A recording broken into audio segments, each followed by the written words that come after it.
السلام علیکم ناظرین، ابھی چند گھنٹے گزرے تھے سیز فائر کو کہ ایک نئی تشویشناک صورتحال سامنے آئی ہے۔ اطلاعات یہ ہیں کہ متحدہ عرب امارات نے خلیج فارس کے نزدیک ایران کے تیل اور پیٹرو کیمیکل پلانٹس کو نشانہ بناتے ہوئے بڑے پیمانے پر فضائی کارروائی کی ہے۔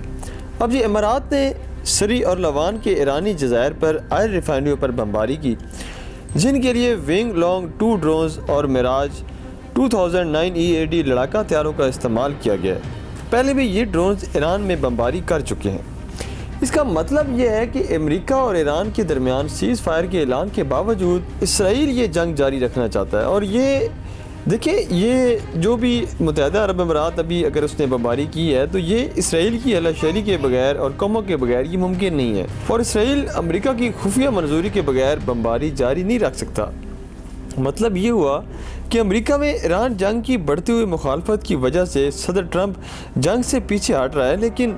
اسرائیل اور امارات کو جنگ جاری رکھنے کی اجازت دے رہا ہے۔ اب اگر دیکھیں، متحدہ عرب امارات اور اسرائیل کا دفاع اگر امریکہ نہیں کرے گا تو ایران تو انہیں نچا کے رکھ دے گا، لیکن اگر امریکہ دفاع جاری رکھتا ہے تو ایران اور امریکہ کے درمیان سیز فائر کے باوجود جنگ جاری رہے گی اور یہ پھیلتی جائے گی۔ یعنی سیز فائر اب سیز فائر نہیں بلکہ جنگ کے ایک نئے مرحلے کا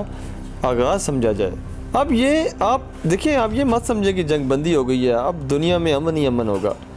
دیکھیں، پاکستان میں بھی کوئی بھی تجزیہ کار یہ جو پوسٹ وار سینیریو اس پہ بات نہیں کر رہا۔ دیکھیں، ایران کے جوہری اور بیلسٹک میزائل پروگرام کے خاتمے میں جو ناکامی ہوئی ہے امریکہ اور اسرائیل کو،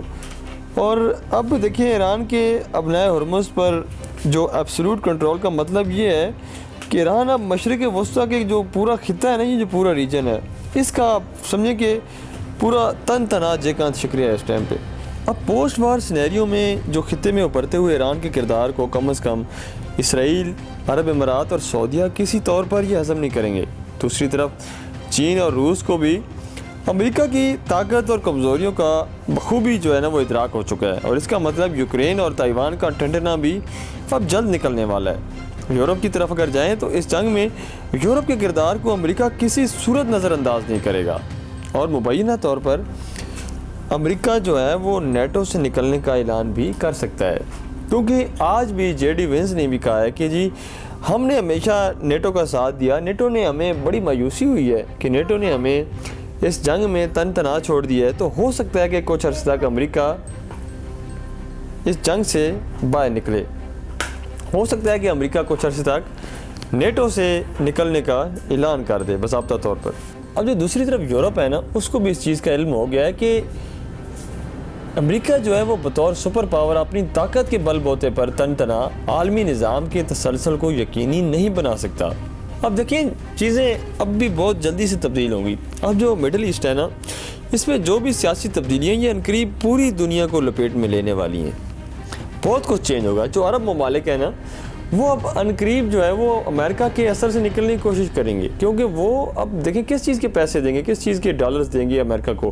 کہ وہ جب ان پہ جب مشکل پڑی ہے تو امریکہ تو اپنا دفاع کرنے میں ناکام ہو چکا تھا، الٹا ان کے اڈے جو ہے وہ سردردی بن گئے تھے ان عرب ممالک کے لیے، تو وہ کسی صورت اب نہیں چاہیں گے کہ ان اڈوں کا بوجھ جو ہے وہ مزید اٹھائیں،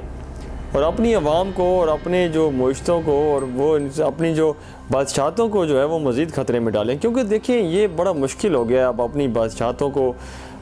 دیکھیں کہ کوئی ممالک میں اس وقت آپ نے دیکھا کہ بحرین میں کتنے مظاہرین جو تھے وہ کھڑے ہو گئے تھے، اور یہ رجیم چینج جو کرنے آئے تھے نا ایران کے اندر، اب یہ ان کے لیے اپنے اتحادیوں کو بچانا بڑا مشکل ہو گیا تھا۔